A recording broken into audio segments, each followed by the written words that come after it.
I've seen the same as you on the internet. There's a lot of scaremongering. 3/4 of landlords who left letting agents did so to sell their property. This is a short-term crisis. Be careful because the interest rate's going to 17%. They know that everyone's scared. Average rent in this country has gone up to $9.50 per month. That gives the game away a little bit. BuytoLet, is it dead? Andrew, the mortgage broker. Nice to see you again. Nice to see you again. Okay. We speak very regularly. We do, yes. I am getting a lot of people on my social media channels saying, oh my gosh, BuytoLet's dead. Samuel, the stuff that you've been teaching for the last few years doesn't apply anymore. No. Interest rates are going through the roof. And I wanted to address it with a professional.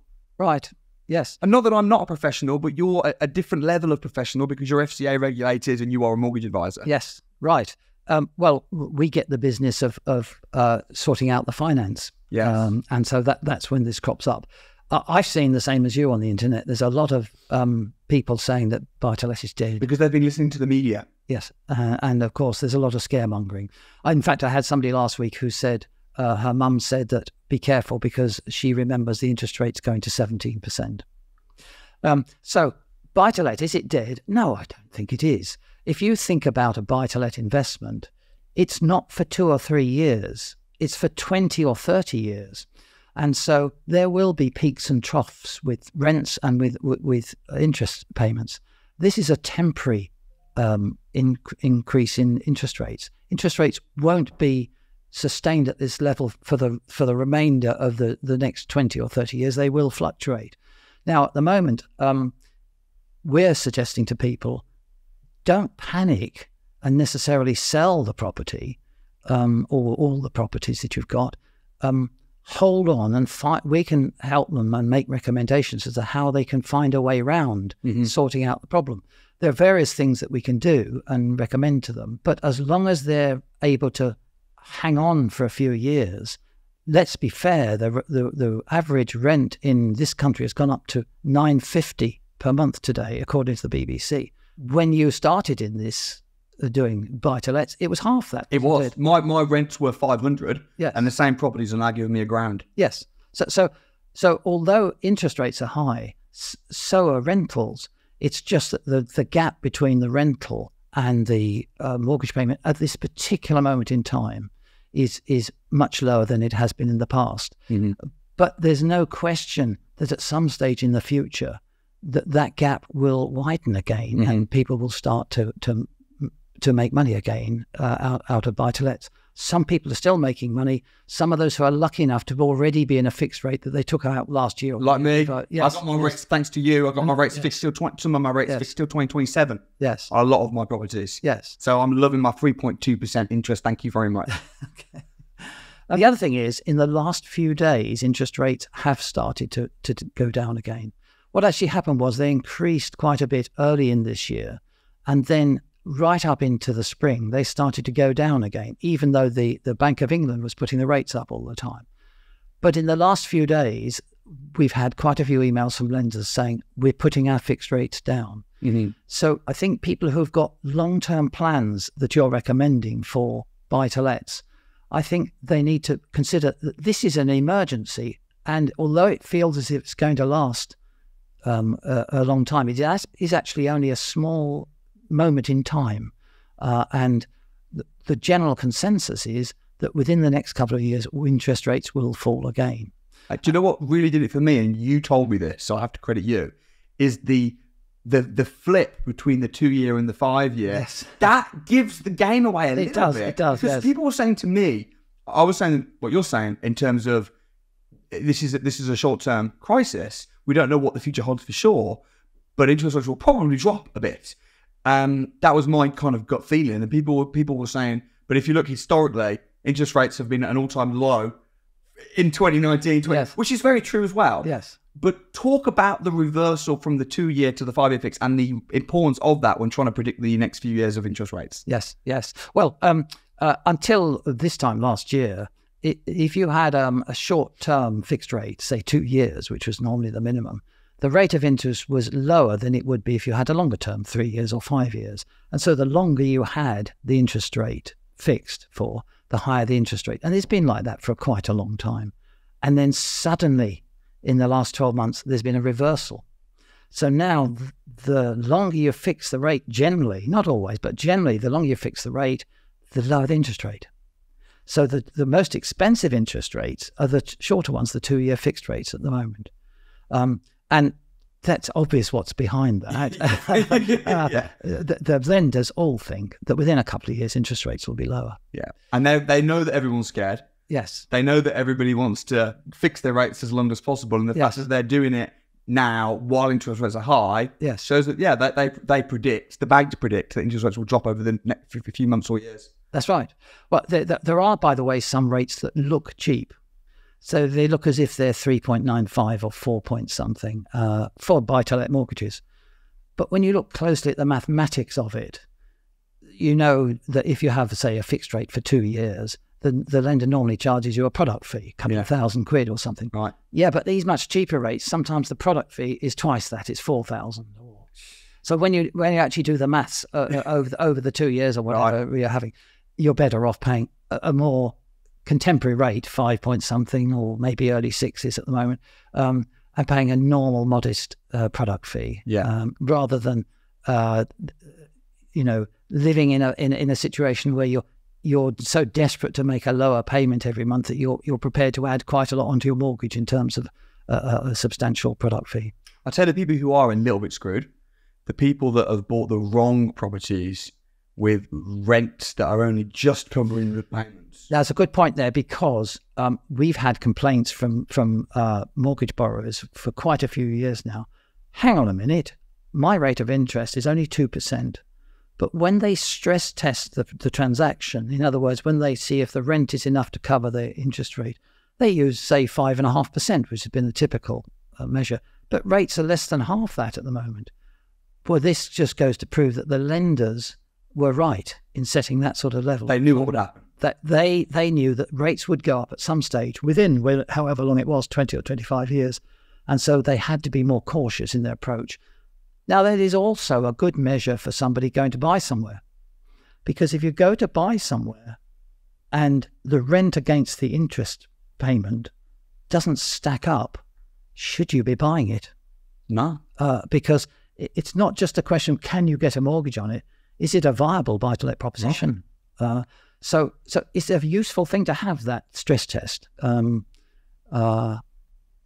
It's a good thing. It helps us. Yes. You shouldn't be buying a property that's going to make you £150 a month. No. Because then if interest rates go up by 1%, you're scuppered. Yes, unless you are convinced that, supposing you've got a day job still, and so you don't need any income from the buy-to-lets. Yeah. If you're building up your portfolio to the point where you're in a position to give up the day job and you're happy for the time being, just to tread water on it, because you feel perhaps that the property is in an area where the prices are going to go up, so you get a good increase in value. Yeah. But if it's too close, you're not going to break even anyway, because you're going to have costs. If you use a letting agent, you've got their costs, buildings, insurance, cost of having annual checkups for the gas and electricity. So, if it doesn't fit the stress test of most lenders, you shouldn't be buying it anyway. Mm-hmm. I mean, the key is to find the right broker and the right lender that is where you can get the best rate possible, but also find a way of getting the maximum rent possible at the same time, which brings me on to serviced accommodation. Yes. Because I've been doing serviced accommodation and advocating it for many years. Yes.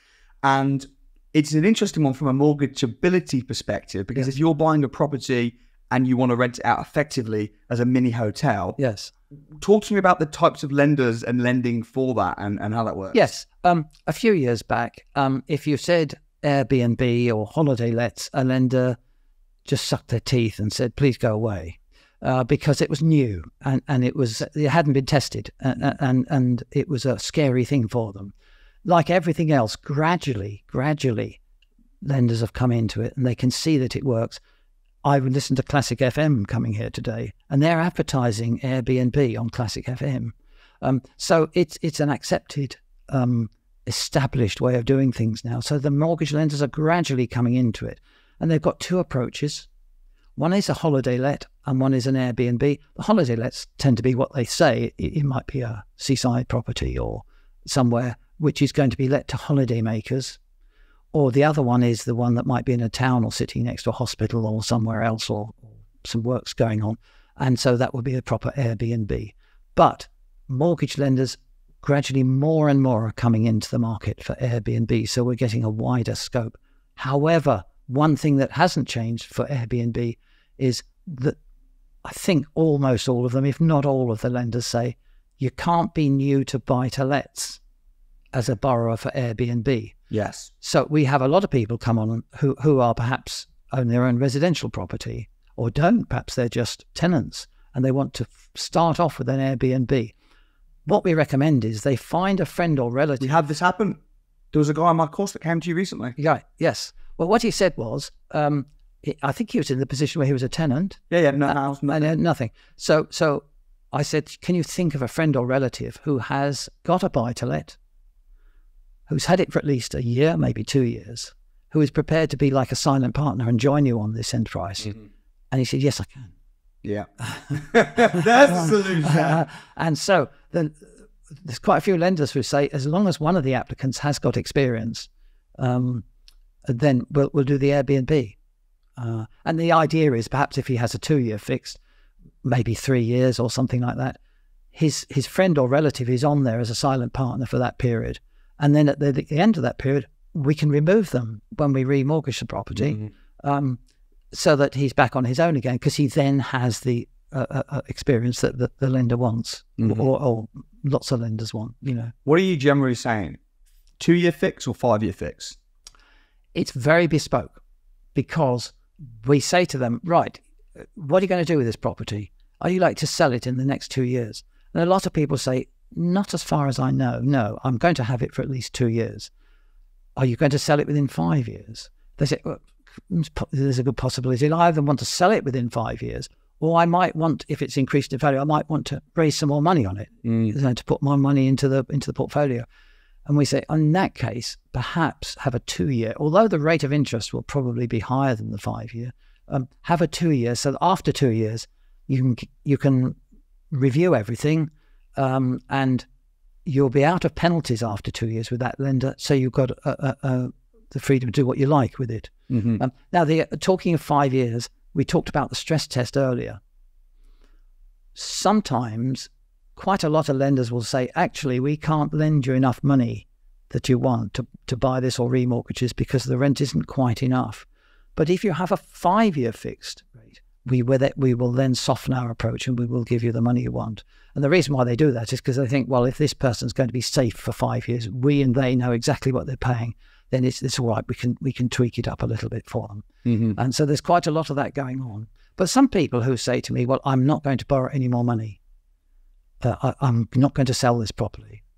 I have no plans to do anything like that. They have a 5-year fixed because the rate is lower than the 2-year. Yeah. And sometimes the product fee is the same. So if it's a £2,000 product fee, if you're spreading it over 5 years instead of 2 years, it's better value for money. Yeah. So what are you saying about product transfers at the moment? I mean, I know a lot of people are doing that. Yes. It's quite a good scheme we took out earlier this year and we started, which has worked very well for some people. So what we do is, first of all, I mean, we did one yesterday for a man who only owes $55,000 on his mortgage. So the prospect of justifying moving that $55,000 mortgage to another lender to get a slightly cheaper rate is not going to be mathematically viable. We did have a look, but we found that the existing lender offers him a rate that's slightly less attractive than he could get by remortgaging. But the remortgaging comes with costs and effort, whereas staying with his existing lender, it's normally fairly straightforward.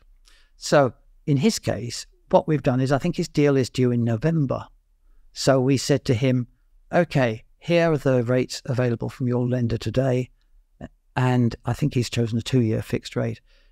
We've reserved that fixed rate for him for November. So he'll continue on the existing one he's got, which is 2 point something, until November. Then this higher rate will take over from November. But in between time, once a month, we will contact his lender. And if the rates fall, we'll go back to the lender and say, we don't want that one we've agreed. We want this new, cheaper one, please. And we've been on that very successfully with a lot of clients so far this year. Wow. So it's like having your cake and eating it too. Yes, because the lenders seem to be okay with this. We always check first that the lender is one of those who is prepared to do that. Yes. But most of them are.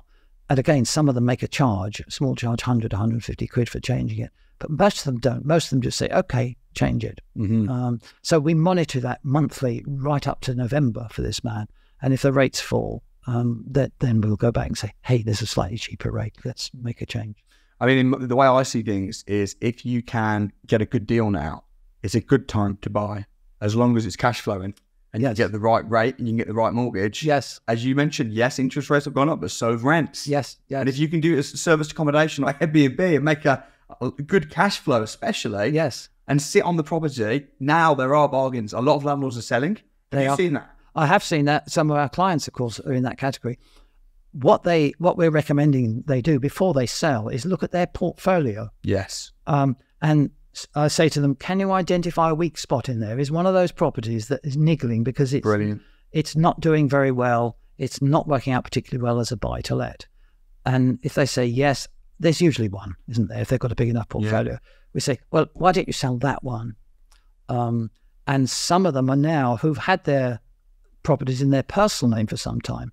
When they buy future ones, they buy now in a limited company name. So this is a way of them gradually working through their portfolio and transferring ownership from private name into limited company name, selling a weaker one. And then when they buy something else, buy its limited company. It's brilliant. And I did the same thing. I ended up selling 7.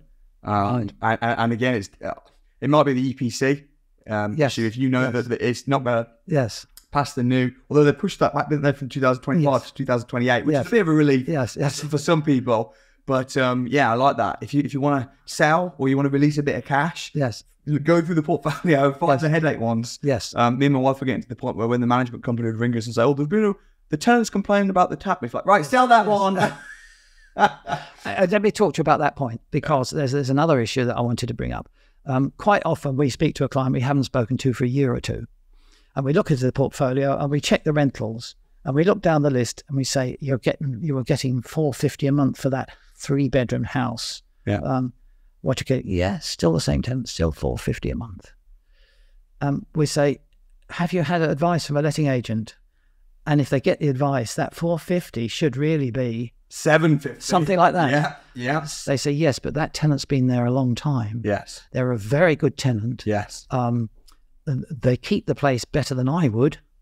Yeah, they look after the garden, and if there's a little niggle with the property, like a dripping tap or something, they don't disturb me. They do it themselves. Yeah, because they know they're getting it underpriced. Nevertheless, there's a big gap between the $450 we discussed and the $750. Yes. So a lot of them are having to go back to those tenants and say, look, sorry, we have got to put it up a little bit, because otherwise that can interfere with this stress test we talk about. Right. It almost devalues the property as well. It does. Yeah. If the property's only getting $450 rent, if you ever want to sell that property and they see that it's only been rented for $450, it doesn't look great. No. I mean, me and my wife Amanda, we have the same mentality. If we've got a good tenant, we've got properties where they've been in there 7, 8, 9 years, and they're brilliant tenants. They're paying massive under what they should be doing. And we said, you know what, we'll just keep it the same. But I think as the new interest rates, everyone understands. If they're paying $450 and they should be paying $750, if you go to them, have a conversation, you can do it at $600. Yes, in the middle. Yes, definitely. They know they're still getting it underpriced. Yeah, $950 is the average today in as we said in this country. Talk to me about Skipton mortgages, because I know that they were the first ever buy-to-let, and they've done the 100% mortgage thing. Have you had a lot of interest in that? Yes, of course, yes. Yeah, I imagine you have. Out of 100 people who apply to them for a mortgage for that purpose, only a small percentage probably qualifies. What the stats? I tell you what it is. If they're tenants and have been tenants for 12 months at least, they can if they fit the mortgage category for Skipton, they earn enough and their outgoings are okay. They can borrow and pay back a mortgage no more than they've been paying rent. Yeah. So if their rent is £650 a month, their mortgage payment mustn't exceed £650 a month. So that's where it falls down a lot of the time, because the property value is too high, and their age, perhaps they might be in their 40s or 50s. Yeah. It's not necessarily as good as it sounds, but it can be for the right person. It definitely can be for the right person. Yeah. What we have had recently is we've had an influx of landlords selling properties to their tenants. And if the tenant hasn't had any money, we have found we've been able to do mortgages for the landlord gifting a small amount of the equity to the tenant. That's nice. And the landlord's happy to do that because it saves the hassle of putting a property on the market. Normally speaking, the agent will say, if you're selling a rented property, get rid of the tenant first, have an unoccupied property. Well, how long is he going to go with a void property before he sold it? 5% reduction in the value, and then you've got an easier life. The tenant's happy. And how much is the fee to the estate agent?